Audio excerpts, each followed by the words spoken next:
So I'm here talking to Rick Perlstein of The Nation, and thank you, Rick, for taking a moment to talk about this. You've written a two-part series on Penny Pritzker, who's President Obama's nominee to be Commerce Secretary. My first question to you is, a lot of people are upset about this appointment because she's too close to Wall Street. She represents the 1%. She's very much a member of the 1%. But it's commerce. It's Right. the kind of nominee that you would appoint for a post that is supposed to be business friendly. So what's wrong here? Right. Let me start out with a kind of interesting correction. It would be inaccurate to say that she's close to Wall Street. If she were close to Wall Street, that would mean that her companies, of which there are hundreds, were publicly traded. But the Pritzker family companies have never been publicly traded, and there's a reason for that. It used to be that the Hyatt, which is kind of their biggest holding, used to be a publicly traded company. And then in 1981, they had a collapse of a skywalk in Kansas City. Do you remember that? Yeah. It killed 114 people. The Kansas City Star did a massive three-part investigation that won a Pulitzer Prize, discovered all sorts of things. The Hyatt hadn't paid taxes. The IRS had investigated them, that the money to found the Hyatt may have come from the mafia, all this kinds of stuff that we can go into. And immediately, well, first of all, Jay Pritzker, who is Penny's uncle, tried to buy the paper. Second of all, they made a deal to take the company private again. So, correction, right? She's worse than close to Wall Street. If she were close to Wall Street, at least we would have public filings on her companies. Second of all, vis-a-vis the Commerce Department, I just actually learned something new. I didn't realize that the Commerce Department was housed in the Herbert Hoover building. So, yes, we cannot expect Eugene Debs, the spirit of Eugene Debs, to be alive in the Herbert Hoover building. But let's think about this. I mean, the fact of the matter is, and I think one of the things that Campaign for America's Future has always been pushing, is that there are different kinds of corporations, and there's different ways to be a profitable corporation. There's a high road, and there's a low road. And, a high road would be someone like Craig Jelinek, who's the CEO of Costco, right? That has a model of development in which they pay their workers well, they give them benefits, because they know that a happy, loyal workforce is more productive, and they've been massively profitable and have been expanding and expanding for years, right? Wall Street loves them, et cetera, et cetera, et cetera. And then we have someone like Penny Pritzker, who's a scion of this Pritzker family, that has basically specialized in hiding their assets. Her grandfather, A.N. Pritzker, when he died, the family publicly claimed that he only had $3,000 in taxable assets. They basically are brokers. They buy and sell corporations. They pioneered a model of owning and managing hotels and also hospitals, by the way, and nursing homes, called asset management, which basically means that you kind of get an outside funder and manage the property. And I don't understand any of this and the technicalities of it, but it basically shields the company from all sorts of accountability. And, then there's the simple fact that they've pioneered all sorts of ways of hiding money in offshore banks. So let me ask you, if you were sitting on sitting in the Senate and on the committee that's going to be conducting the hearings on her confirmation, what are the precise questions you would ask? Yeah, it's to set that question up, it's kind of a marker of kind of the depressing nature of politics in the Obama age. Am I a Democratic senator or am I a Republican senator? Do I have to worry about my loyalty to the president?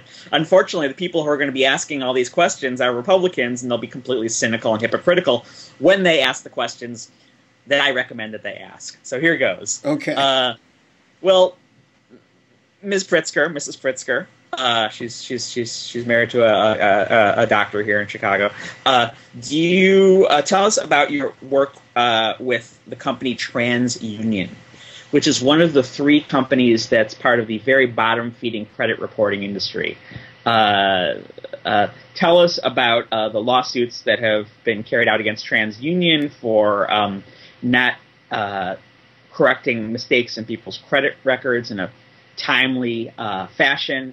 And when someone won one of those lawsuits in 2003, when, by the way, you were the chairman of the board and were very actively involved in possibly taking the company company public, your response was, well, people should check their credit reports. Is that the sort of responsiveness to corporate malfeasance that we should expect from a public servant? We know, Mrs. Pritzker, that you were on the board of Superior Bank, which you bought and then availed yourself of, the bank availed themselves of $650 million in tax credits that they were able to get because of the bank's indebtedness. Your board moved the bank into this novel business in subprime mortgages, very risky. When the riskiness became evident, you expressed pride in your work in subprime mortgages. The bank went belly up in 2001, and 1,450 uninsured depositors lost their savings, some of them their life savings. And again, I would want to know about your response to that, which seemed to me quite callous. You said, well, we don't think we did anything wrong, and basically the auditors kind of changed the way they audited it. Is that really the only relevant concern when you're talking about American citizens who are losing their life savings? You're responding as perhaps in your fiduciary role as chairman of the board of a bank, and that's perfectly respectable and reasonable. But shouldn't we expect a little bit more from people whose job it is as a public servant is to represent all the stakeholders in a corporation, customers, the workers, the communities in which they're embedded? And speaking of workers, the Hyatt. Let's talk about the Hyatt. Yeah, it's pretty notorious. I mean, this is documented by other people far better than I can. But the Hyatt is basically considered the worst place to work in the hotel industry. Right now, there's a really interesting campaign to get a Hyatt maid on the board of Hyatt. Very clever little public relations campaign. Of course, it's not going to happen, but why not? Janitors are on the board of directors in German companies all the time. This is kind of personal for me because as I sit, I can actually move the camera, and you can see a Hyatt hotel, not because of the light, that's being built down the street from me in the Hyde Park neighborhood, not too far from my home and not too far from Barack Obama's home. And just as an example of how mercenary the Pritzker family can be, they received $5.2 million in public funds from the taxpayers of Chicago to build that hotel, from basically a fund called the Taxpayer Increment Financing Fund that is specifically denoted to help develop blighted communities. Now, being a political writer, I'm not the richest guy in the world, but I do not live in a blighted community, right? So what's so disconcerting about this is simultaneously, while she was asking for this money, she was a member of Rahm Emanuel's appointed school board, which is full of billionaires and bankers and hedge fund folks. And that school board has really been active in slamming the Chicago Teachers Union, basically trying to put them out of business. Yeah. The reason they do this is because they claim that their claim is that the schools are $500 million in deficit, which is a dubious claim, by the way, on its face, if you ask the Chicago Teachers Union. But, lo and behold, this fund that she's getting her money from to build her luxury hotel, this TIF fund is $250 million in surplus. Now, given her close personal relationship with the mayor, with whom she supported, why isn't this school board, raiding this fund that's being used for luxury developers to help the school children of Chicago? What does it say about President Obama that this person even got nominated? And what does it say about us in the progressive movement that President Obama would feel free to nominate this person? Right. I mean, as I pointed out in my post in The Nation, here we are in the second term, and a lot of folks were saying that once Obama doesn't have to worry about getting reelected again, we're going to see the real progressive Obama. He'll emerge from his corporate chrysalis and sprout wings as a progressive butterfly. Lo and behold, what are his kind of two most kind of aggressive actions coming out of the gate? One is to adjust the cost of living allowance for Social Security, something he promised he wouldn't do when he was running against McCain. And two are appointments like Penny Pritzker and other appointments as well, by the way.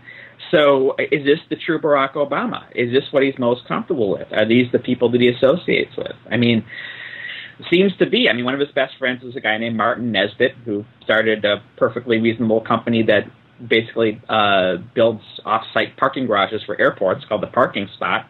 Maybe you used it.